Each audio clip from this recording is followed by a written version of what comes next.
कहानी की शुरुआत एक ऐसी खौफनाक और रहस्यमयी दुनिया से होती है जो धरती की सतह से हजारों किलोमीटर नीचे छिपी हुई है। ये कोई साधारण जगह नहीं बल्कि मौत का एक ऐसा अड्डा है जहां हर तरफ खामोशी के पीछे छुपा हुआ खतरा सांस ले रहा है। ऊपर अंधेरे आसमान में अजीबोगरीब जीव मंडरा रहे हैं तो नीचे गहराइयों में ऐसे खतरनाक दरिंदे बसे हैं जिनका नाम तक इंसानों ने कभी नहीं सुना। और ऐसी ही एक जगह की तलाश में एक डायरेक्टर अपनी टीम के साथ समंदर की गहराइयों में निकल पड़ता है ताकि वो एक एडवेंचरस फिल्म शूट कर सके। लेकिन उसी रात उनका जहाज समुद्र में रास्ता भटक जाता है। उन्हें खुद नहीं पता कि वो कितनी देर से घूम रहे हैं। तभी सामने घने कोहरे के बीच अचानक एक रहस्यमयी जगह दिखाई देती है। जैसे ही कप्तान को सामने का दृश्य साफ नजर आता है वो तुरंत जहाज को घुमा देता है ताकि वो चट्टानों से टकराने से बच सके। लेकिन तभी एक बहुत बड़ा लहर जहाज से टकराता है और जहाज 180 डिग्री घूमकर बगल की चट्टानों की तरफ बहने लगता है और आखिरकार जाकर चट्टानों से टकराकर रुक जाता है। जब कोहरा हटता है तो उनके सामने एक अजीब और डरावना सा द्वीप नजर आता है जिसे देखकर डायरेक्टर बहुत ज्यादा खुश हो जाता है। लेकिन बाकी लोग जैसे कसांड्रा और पीक इसे देखकर हैरान रह जाते हैं।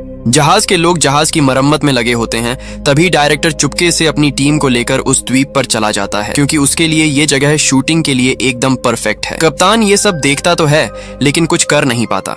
जैसे ही वो लोग द्वीप के अंदर बढ़ते हैं उन्हें अजीब अजीब मूर्तियां दिखाई देती हैं जिससे इस जगह का डर और बढ़ जाता है। थोड़ी ही देर में उनकी नाव किनारे लग जाती है और सब लोग इस रहस्यमयी और डरावने द्वीप पर उतर जाते हैं। लेकिन जैसे ही वो अंदर जाते हैं उन्हें एक गुफा में इंसानों के कटे हुए सिर दिखाई देते हैं जो काफी डरावना होता है। लेकिन फिर भी वो लोग डर कर पीछे नहीं हटते और आगे बढ़ते रहते हैं। रास्ते में जगह जगह इंसानों के कंकाल पड़े होते हैं और जब वो एक चट्टान पर चढ़ते हैं तो उनके सामने एक बहुत बड़ी और ऊंची दीवार दिखाई देती है जो इतनी विशाल और डरावनी होती है कि सब दंग रह जाते हैं। इसके बाद वो लोग उस दीवार के अंदर जाते हैं जहां हर तरफ अजीब सा सन्नाटा और डर का माहौल होता है। लेकिन पेड़ों पर सूखी मछलियां टंगी होती हैं जिससे पता चलता है कि यहाँ इंसान रहते हैं।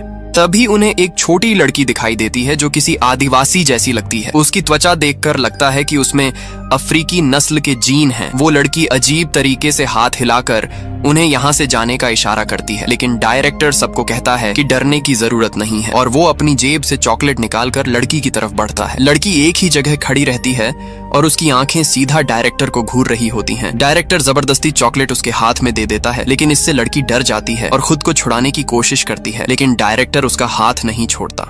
गुस्से में लड़की डायरेक्टर के हाथ पर काट लेती है जिससे दर्द के कारण वो हाथ छोड़ देता है। लेकिन फिर भी वो हार नहीं मानता और उसके पीछे भागता है। तभी उन्हें गुफा में एक अजीब सा बूढ़ा आदमी दिखाई देता है और धीरे धीरे आसपास की गुफाओं से कई बूढ़े, बीमार और कमजोर आदिवासी बाहर आने लगते हैं। डायरेक्टर सबको शांत रहने के लिए कहता है लेकिन तभी अचानक एक आदमी के शरीर के आर पार एक लंबा भाला निकल जाता है और वो वहीं खत्म हो जाता है। इसके बाद एक आदमी को आदिवासी पकड़कर पत्थर पर लिटा देते हैं और एक बड़ा हथौड़ा उठाकर उसके सिर पर मारते हैं जिससे वो तुरंत मर जाता है।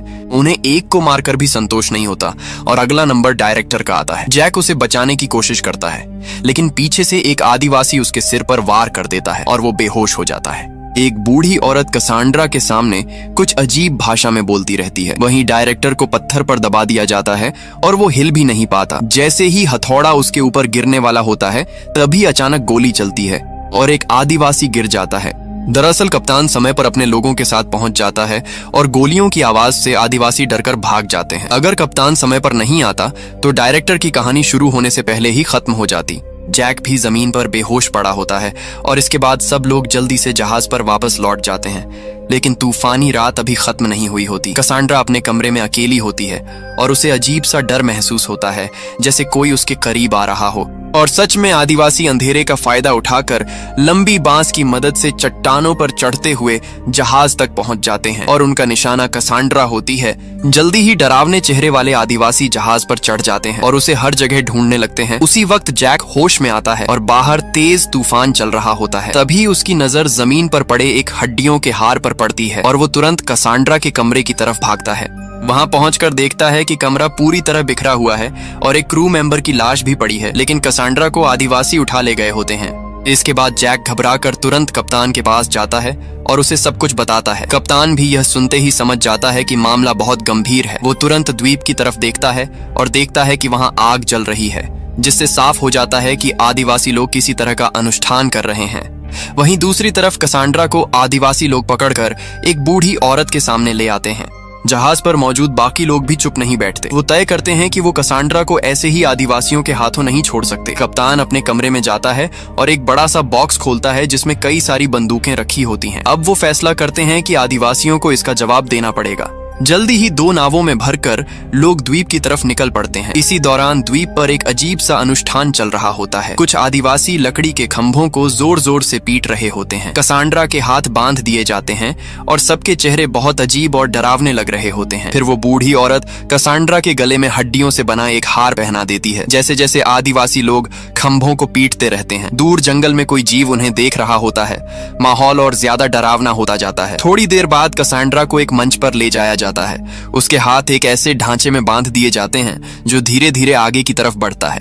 जैसे जैसे वो ढांचा आगे बढ़ता है, कसांड्रा जमीन से दूर हवा में लटकने लगती है और फिर धीरे धीरे वो दूसरी तरफ बने प्लेटफॉर्म पर पहुंच जाती है। तभी जंगल की तरफ से कुछ आवाजें आती हैं और कसांड्रा डर के मारे शांत हो जाती है। वो अब बस मौत का इंतजार कर रही होती है। उधर जैक और बाकी लोग नाव से किनारे पहुंच जाते हैं। जैक को कसांड्रा की बहुत चिंता होती है। जंगल से आती आवाजें अब और करीब आने लगती हैं। तभी अचानक एक बहुत बड़ा काला साया जंगल से बाहर आता है। कसांड्रा डर के मारे कांपने लगती है और वो विशाल जीव अपनी काली उंगली से उसके चेहरे को छूता है। उधर जैक और उसकी टीम आदिवासियों के गांव तक पहुंच जाती है, लेकिन एक बड़ी दीवार के कारण उन्हें अंदर कुछ दिखाई नहीं देता।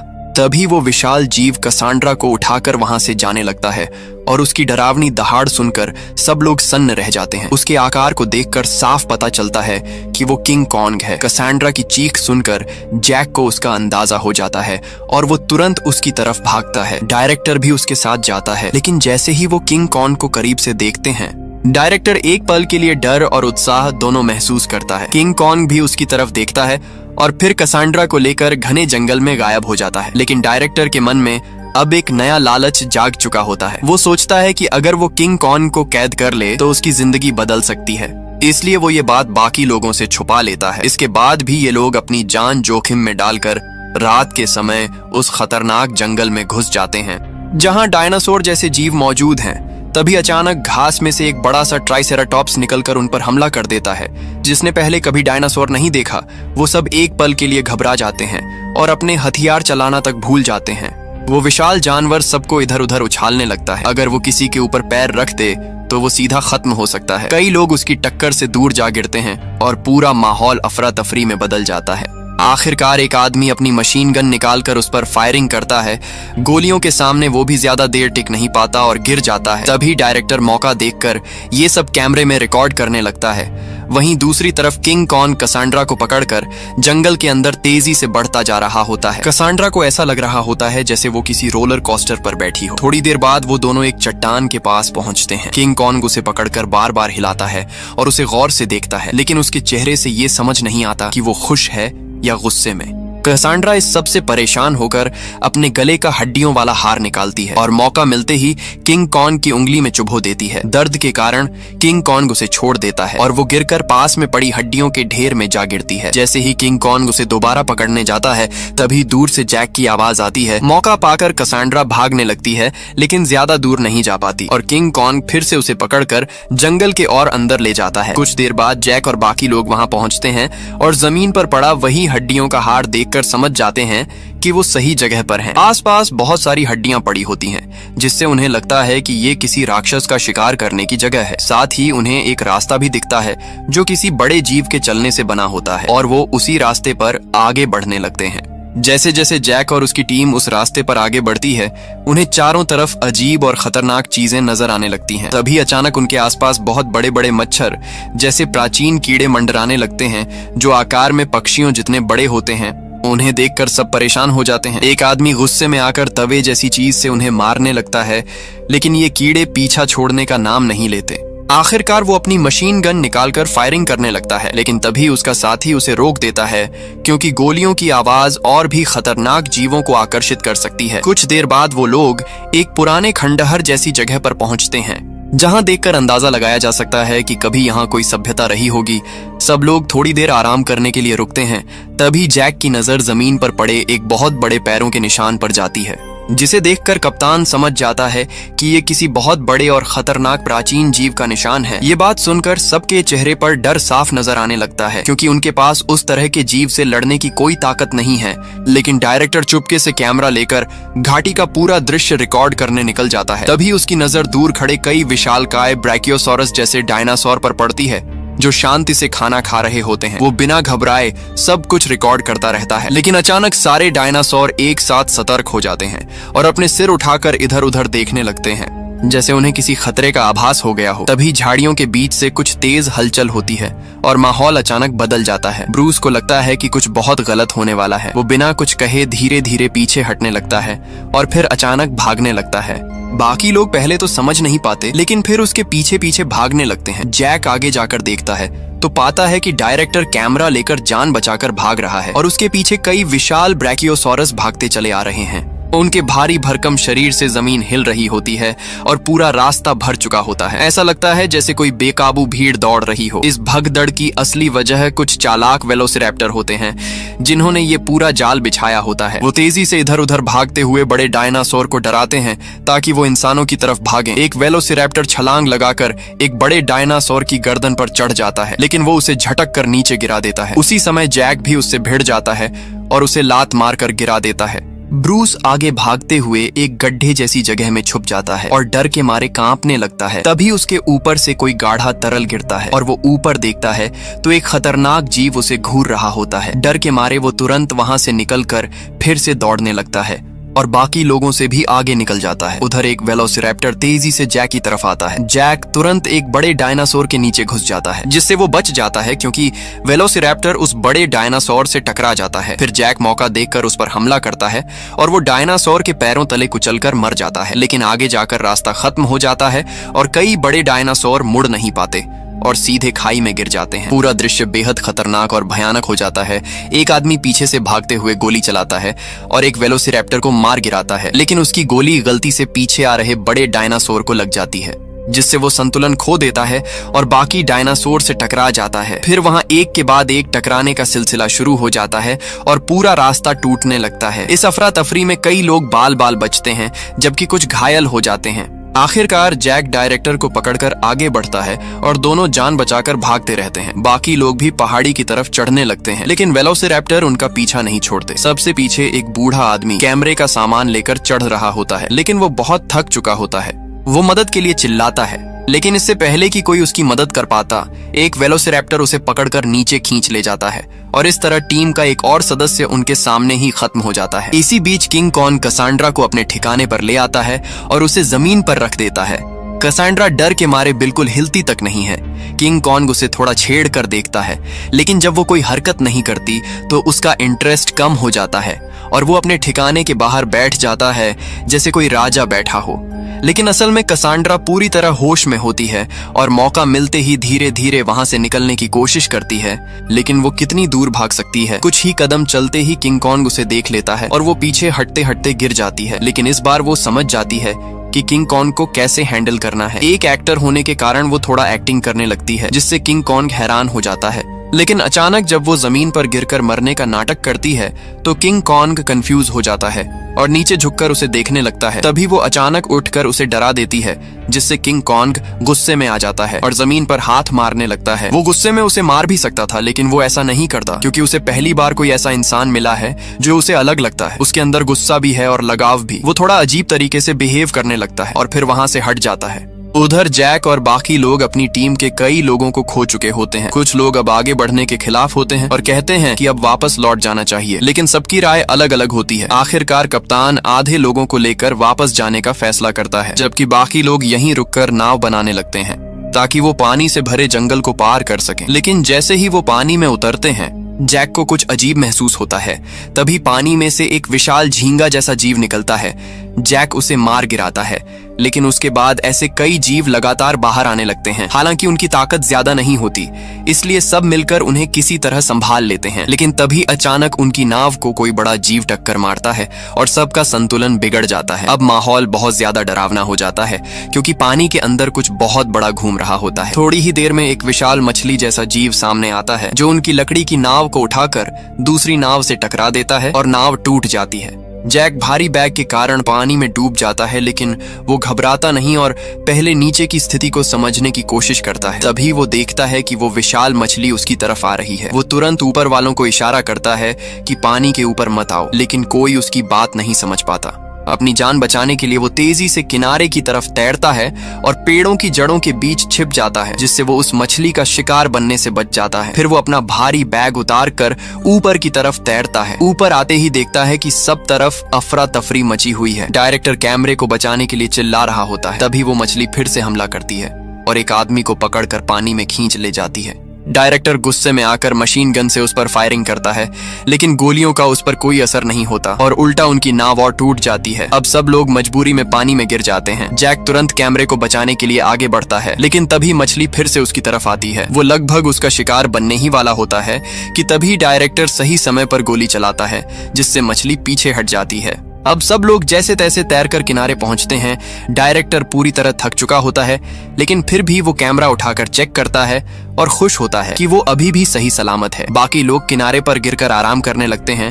तभी एक आदमी धीरे धीरे किनारे पर चढ़ता है, लेकिन अचानक वही मछली पानी से निकलकर उसे पकड़ लेती है और सबके सामने उसे खींच कर ले जाती है। उसकी चीखें सुनकर भी डायरेक्टर बस उस पल को रिकॉर्ड करता रहता है। इसके बाद एक आदमी मशीन गन लेकर आगे की तरफ फायरिंग करता है, जबकि उसके साथी पीछे हटते रहते हैं। कुछ ही देर में उसकी गोलियां खत्म हो जाती हैं और सामने से एक खतरनाक जीव की आवाज आती है। वो जल्दी से अपनी पिस्तौल निकालने की कोशिश करता है, लेकिन तभी एक बड़ा राक्षस उस पर हमला कर देता है और उसे पकड़कर दूर फेंक देता है। वो चट्टान से टकरा कर खाई में गिर जाता है। जैक और बाकी लोग उस पर गोली चलाते हैं, लेकिन उस पर कोई असर नहीं होता। फिर वो राक्षस एक बड़े पेड़ के पुल को तोड़ देता है, जिससे सब लोग नीचे गिर जाते हैं। सौभाग्य से नीचे जगह इतनी संकरी होती है कि पेड़ दो चट्टानों के बीच फंस जाता है और सबकी जान बच जाती है, लेकिन गिरने के कारण कई लोग घायल हो जाते हैं। जब जैक होश में आता है तो देखता है कि आसपास बहुत सारे अजीब कीड़े रेंग रहे हैं। वो तुरंत एक फ्लेयर जलाकर उनकी तरफ फेंकता है, जिससे वो कीड़े डर कर भाग जाते हैं। फिर वो जल्दी से बाकी लोगों को होश में लाने की कोशिश करता है, लेकिन इस हादसे में कुछ लोग अपनी जान गंवा चुके होते हैं। एक आदमी अपने मरे हुए साथी को देखकर दुखी होता है। वहीं डायरेक्टर देखता है कि उसका कैमरा टूट चुका है और उसका सपना भी उसी के साथ टूट गया है। जैसे जैसे रोशनी कम होती जाती है, अंधेरे से और भी खतरनाक कीड़े बाहर आने लगते हैं और धीरे धीरे उनकी तरफ बढ़ते हैं। अब हालात और भी खतरनाक होने वाले होते हैं। जैसे जैसे अंधेरा बढ़ता है, वैसे वैसे वो खतरनाक कीड़े भी हर तरफ से बाहर आने लगते हैं और धीरे धीरे सबको घेर लेते हैं। उनमें से कुछ ऐसे होते हैं जो जिंदा इंसान को भी अंदर से खा सकते हैं। एक आदमी अपने मरे हुए साथी की लाश को बचाने की कोशिश करता है, लेकिन वो कीड़े उस लाश पर टूट पड़ते हैं और उसे खींचने लगते हैं। वो उन्हें मुक्कों से मारकर हटाने की कोशिश करता है, लेकिन तभी एक बहुत बड़ा टिड्डा उसके पीछे आकर बैठ जाता है, जिससे वो डर जाता है। तभी जैक उसकी मदद करने आता है, लेकिन इस कोशिश में वो खुद ही उसे धक्का देकर कीड़ों के बीच गिरा देता है और उसी समय उस पर भी बड़े बड़े कीड़े चिपक जाते हैं। वो आदमी अपनी जान बचाने के लिए चाकू निकालकर उन कीड़ों को काटने लगता है, लेकिन तभी एक खतरनाक कीड़ा उसकी टांग को खा जाता है और अब उसकी हालत और भी खराब हो जाती है। दूसरी तरफ डायरेक्टर देखता है कि जैक भी उन कीड़ों में फंसा हुआ है। उसका चेहरा गुस्से से भर जाता है और वो एक लकड़ी उठाकर आसपास के कीड़ों पर हमला करने लगता है।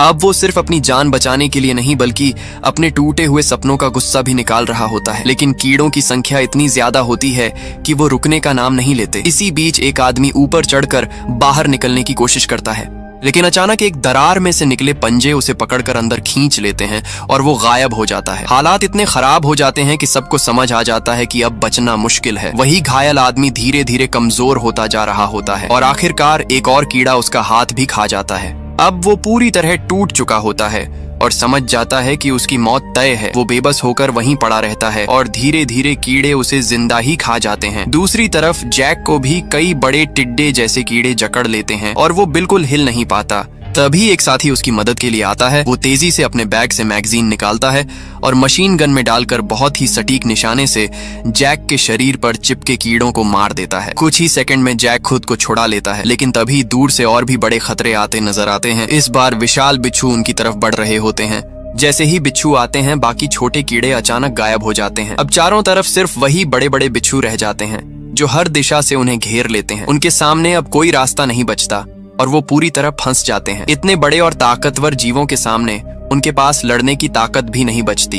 ऐसा लगने लगता है कि अब उनका अंत तय है। तभी ऊपर से अचानक गोलियों की आवाज गूंजती है। सब ऊपर देखते हैं तो पता चलता है कि कप्तान अपने लोगों के साथ वापस आ गया है। वो ऊपर से लगातार फायरिंग करते हैं और उन बिच्छुओं को मार गिराते हैं। उनकी गोलियों के सामने बिच्छुओं का कवच भी टिक नहीं पाता और एक एक करके सब नीचे गिरने लगते हैं। कप्तान और उसकी टीम बिल्कुल किसी मसीहा की तरह वहां पहुंचते हैं और उन खतरनाक जीवों का सफाया कर देते हैं। इसके बाद जैक और बाकी बचे लोग किसी तरह उस खाई से बाहर निकलते हैं। लेकिन बाहर आने के बाद जैक बाकी लोगों से अलग होने का फैसला करता है क्योंकि वो कसांड्रा को छोड़कर वापस नहीं जाना चाहता। कप्तान उसे रोकता नहीं क्योंकि उसके मन में अब एक नया प्लान चल रहा होता है। उधर कसांड्रा जंगल में अकेली भटक रही होती है। तभी उसे एक 4 पैरों वाला डायनासोर दिखाई देता है जो आराम से खाना खा रहा होता है। वो चुपचाप छिपकर निकलने की कोशिश करती है लेकिन गलती से एक टहनी पर पैर पड़ जाता है जिससे आवाज हो जाती है। वो डर कर पेड़ के पीछे छिप जाती है और सांस रोककर खड़ी रहती है। जैसे ही वो मुड़कर जाने लगती है वो डायनासोर अचानक उसके सामने आ जाता है। वो डर के मारे जम जाती है और फिर मौका देखकर भागने लगती है लेकिन वो डायनासोर उसका पीछा नहीं छोड़ता। तभी उसे सामने एक पेड़ का खोखला हिस्सा दिखाई देता है और वो उसमें छिप जाती है। लेकिन वो पेड़ अंदर से सड़ा हुआ होता है और ज्यादा देर तक उसे बचा नहीं सकता। तभी अचानक कुछ उस डायनासोर को खींचकर दूर ले जाता है जिससे वो बच जाती है। लेकिन खतरा अभी खत्म नहीं होता क्योंकि उसी पेड़ के अंदर से एक बहुत बड़ा कनखजूरा बाहर निकलता है और उसके चेहरे के पास आकर अपने स्पर्श से उसे छूने लगता है। तभी पीछे से एक और कनखजूरा निकल आता है। कसांड्रा घबराकर उसे हटाती है और तुरंत वहां से भाग जाती है। लेकिन जैसे ही वो बाहर निकलती है उसे एहसास होता है कि कोई उसे देख रहा है। जब वो पीछे मुड़कर देखती है तो सामने एक विशाल टी-रेक्स खड़ा होता है जिसके मुंह में वही 4 पैरों वाला डायनासोर दबा होता है। वो डर के मारे भागने लगती है लेकिन टी-रेक्स उसे छोड़ने के मूड में नहीं होता। वो उसे पकड़ने के लिए उसके पीछे दौड़ पड़ता है। कसांड्रा पूरी ताकत से भागती है लेकिन रास्ते में उसका पैर फिसल जाता है और वो नीचे ढलान से लुढ़क जाती है। काफी देर बाद वो रुकती है लेकिन खतरा अभी भी पीछा नहीं छोड़ता। वो फिर से उठकर भागती है और एक जगह जाकर थककर गिर जाती है। हैरानी की बात यह होती है कि इतना बड़ा टी-रेक्स उसे पास होने के बावजूद नहीं देख पाता और धीरे धीरे वहां से चला जाता है। कसांड्रा राहत की सांस लेती है लेकिन तभी उसे एहसास होता है कि एक और टी-रेक्स उसके पास खड़ा है। अब उसकी हालत और भी खराब हो जाती है। वो खुद को बचाने की कोशिश करती है। पहला हमला वो बचा लेती है, दूसरा से भी बच जाती है लेकिन टी-रेक्स उसे पकड़ने के लिए पेड़ को हिलाने लगता है जिससे वो संतुलन खो देती है और नीचे गिरने लगती है। तभी आखिरी समय में वो एक टहनी पकड़ लेती है और लटक जाती है। अब उसकी जान बस एक पतली सी उम्मीद पर टिकी होती है। अब कसांड्रा उस टहनी से लटकी होती है और नीचे गहरी खाई नजर आ रही होती है। उसकी हालत बेहद नाजुक हो जाती है क्योंकि अगर हाथ छूट गया तो सीधा मौत तय है। तभी अचानक ऊपर से एक बड़ा सा साया आता है और एक विशाल बंदर यानी किंग कॉन्ग छलांग लगाकर वहां पहुंच जाता है। वो तेजी से टहनी पकड़ता है और एक जोरदार किक मारकर टी-रेक्स के चेहरे पर हमला करता है। टी-रेक्स कुछ पल के लिए पीछे हट जाता है लेकिन कसांड्रा की पकड़ कमजोर पड़ जाती है और वो नीचे गिरने लगती है। तभी किंग कॉन्ग तेजी से उसे पकड़ लेता है और उसे सुरक्षित अपनी हथेली में ले लेता है। अब टी-रेक्स गुस्से में आकर फिर से हमला करता है लेकिन किंग कॉन्ग भी पीछे हटने वालों में से नहीं होता। वो कसांड्रा को एक हाथ में संभालते हुए दूसरे हाथ से टी-रेक्स का सामना करता है। तभी एक और टी-रेक्स वहां आ जाता है और अब किंग कॉन्ग को 2-2 दुश्मनों से एक साथ लड़ना पड़ता है। दोनों टी-रेक्स मिलकर उस पर हमला करते हैं लेकिन किंग कॉन्ग अपनी ताकत और फुर्ती से हर वार का जवाब देता है। वो एक को पकड़कर जोर से फेंकता है और दूसरे के हमले से बचते हुए उसे भी दूर कर देता है। लेकिन तभी तीसरा टी-रेक्स भी वहां आ जाता है और अब हालत और भी खतरनाक हो जाती है। तीनों टी-रेक्स मिलकर किंग कॉन्ग को चारों तरफ से घेर लेते हैं। फिर भी किंग कॉन्ग हार नहीं मानता और पूरी ताकत से लड़ता रहता है। वो एक टी-रेक्स को पकड़कर जमीन पर पटक देता है और पास पड़े बड़े पत्थर से उसे मार देता है। बाकी 2 टी-रेक्स और ज्यादा गुस्से में आ जाते हैं और हमला तेज कर देते हैं। उनकी काटने की ताकत बहुत ज्यादा होती है लेकिन किंग कॉन्ग उनके हमलों को झेलते हुए भी जवाब देता रहता है। लड़ाई करते करते वो सब एक खाई के किनारे पहुंच जाते हैं। किंग कॉन्ग एक टी-रेक्स को पकड़कर नीचे खाई में फेंक देता है लेकिन खुद भी संतुलन खोने लगता है। तभी दूसरा टी-रेक्स उसके पैर को पकड़ लेता है और उसे नीचे खींचने लगता है। कुछ पल के लिए लगता है कि अब किंग कॉन्ग भी गिर जाएगा लेकिन वो अपनी ताकत लगाकर खुद को संभालता है। फिर वो दूसरे टी-रेक्स को भी पकड़कर नीचे गिरा देता है। अब आखिरी टी-रेक्स बचता है जो अभी भी लड़ने की कोशिश करता है। किंग कॉन्ग गुस्से में उसे पकड़कर उसकी जबान को खींचकर अलग कर देता है और आखिरकार उसे भी खत्म कर देता है। इस पूरी लड़ाई के बाद किंग कॉन्ग बहुत थक जाता है लेकिन फिर भी कसांड्रा को सुरक्षित रखता है। इसके बाद वो उसे अपने कंधे पर बैठाकर वहां से निकल जाता है। कसांड्रा अब समझने लगती है कि किंग कॉन्ग उसे नुकसान नहीं पहुंचाना चाहता बल्कि उसकी रक्षा कर रहा है। दोनों धीरे धीरे एक ऊंची चट्टान पर पहुंचते हैं जहां से सूरज ढलता हुआ दिखाई देता है। वहां बैठकर किंग कॉन्ग आराम करता है और कसांड्रा भी उसके पास शांत होकर बैठ जाती है। वो उसे खुश करने के लिए तरह तरह की एक्टिंग और हरकतें करके दिखाती है, लेकिन किंग कॉन्ग ज्यादा रिएक्ट नहीं करता। फिर भी दोनों के बीच एक अजीब सा रिश्ता बनने लगता है। रात हो जाती है और दोनों वहीं सो जाते हैं, लेकिन इसी दौरान जैक चुपके से वहां पहुंच जाता है। वो धीरे धीरे कसांड्रा के पास जाता है और उसे छुड़ाने की कोशिश करता है। वो एक रस्सी काट देता है जिससे एक लकड़ी का पुल नीचे गिर जाता है। जैसे ही वो कसांड्रा को लेकर भागने लगता है, किंग कॉन्ग जाग जाता है और उनके पीछे दौड़ पड़ता है। जैक और कसांड्रा तेजी से भागते हुए उस पुल को पार कर लेते हैं, लेकिन किंग कॉन्ग एक ही छलांग में उनके सामने पहुंच जाता है। तभी सामने एक पुराना दरवाजा आता है जिसे बंद करके वो थोड़ी देर के लिए किंग कॉन्ग को रोक देते हैं। लेकिन जैसे ही कसांड्रा आगे बढ़ती है, वो देखती है कि जहाज के लोग पहले से ही वहां छिपे हुए हैं और उनके हाथों में हथियार हैं। वो असल में किंग कॉन्ग को पकड़ने का जाल बिछा चुके होते हैं। जैसे ही किंग कॉन्ग दरवाजा तोड़कर अंदर आता है, चारों तरफ से लोग उस पर हमला कर देते हैं। लोहे के बड़े बड़े हुक उसके शरीर में फंसा दिए जाते हैं, जिससे वो दर्द से तड़प उठता है। कप्तान उसके सामने एक बेहोशी वाली गैस फेंकता है, जिससे किंग कॉन्ग कमजोर पड़ने लगता है, लेकिन वो अभी भी पूरी तरह काबू में नहीं आता। तभी ऊपर से एक भारी जाल और वजन उसके ऊपर गिराया जाता है, जिससे वो जमीन पर दब जाता है। कप्तान दूसरा डोज देने ही वाला होता है, लेकिन कसांड्रा उसे रोकने की कोशिश करती है। इसी चक्कर में सही समय निकल जाता है और किंग कॉन्ग गुस्से में और भी ज्यादा ताकत लगाकर खुद को छुड़ा लेता है। वो चारों तरफ हमला करता है और कई लोगों को घायल कर देता है। अब हालात काबू से बाहर हो जाते हैं और कप्तान सबको पीछे हटने का आदेश देता है। किंग कॉन्ग सीधे कसांड्रा की तरफ भागता है, लेकिन लोग उसे रोकने की कोशिश करते हैं। वो कुछ ही सेकंड में सबको पीछे छोड़ देता है। गोलियां उस पर असर नहीं कर रही होती। वो एक छलांग में सबके पीछे पहुंच जाता है और जो लोग उसे रोकने की कोशिश करते हैं उन्हें आसानी से हटा देता है। आखिरकार सब लोग किसी तरह नाव तक पहुंचते हैं और वहां से भागने की कोशिश करते हैं, लेकिन किंग कॉन्ग भी वहां पहुंच जाता है। एक आदमी उस पर मशीन गन से हमला करता है, जिससे वो और गुस्से में आ जाता है और पूरी नाव को उठाकर चट्टानों पर पटक देता है। कप्तान एक हारपून गन निकालकर उसके पैर में मारता है, जिससे वो दर्द से चिल्ला उठता है। इसी मौके का फायदा उठाकर डायरेक्टर बेहोशी वाली दवा उस पर फेंक देता है।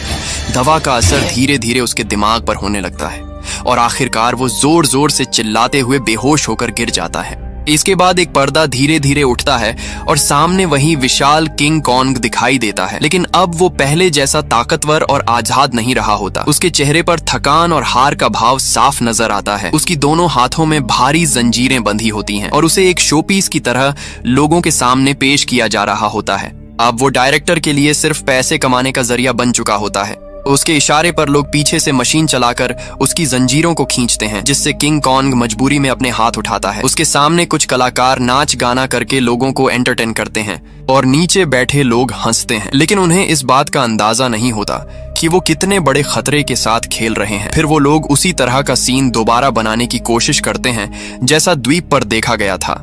एक लड़की को कसांड्रा की तरह बांधकर किंग कॉन्ग के सामने लाया जाता है। जैसे ही किंग कॉन्ग उसे देखता है, उसकी भावनाएं जाग उठती हैं और वो उम्मीद से उसकी तरफ देखने लगता है, लेकिन जब वो ध्यान से देखता है तो समझ जाता है कि वो कसांड्रा नहीं है। ये देखकर वो और ज्यादा बेचैन हो जाता है और गुस्से में अपनी जंजीरों को तोड़ने की कोशिश करने लगता है। नीचे बैठे लोग अभी भी इसे शो का हिस्सा समझ रहे होते हैं और डायरेक्टर वहां पत्रकारों को बुलाकर इस पूरे सीन को और बड़ा बनाने में लगा होता है। कैमरों की फ्लैश और तेज रोशनी किंग कॉन्ग को और ज्यादा उकसाती है। आखिरकार वो अपनी पूरी ताकत लगाकर जंजीरों को तोड़ देता है और वहां भगदड़ मच जाती है। लोग जान बचाकर भागने लगते हैं। किंग कॉन्ग सबसे पहले उस लड़की को उठाता है जो बंधी हुई होती है, लेकिन जब उसे यकीन हो जाता है कि वो कसांड्रा नहीं है तो उसे फेंक देता है। फिर वो गुस्से में आकर एक आदमी को मार देता है और दर्शकों के बीच पहुंच जाता है। उसके मन में सिर्फ एक ही बात होती है कि जिन्होंने उसे कैद किया उन्हें सजा देनी है। तभी उसकी नजर ऊपर खड़े जैक पर पड़ती है और वो तुरंत पहचान जाता है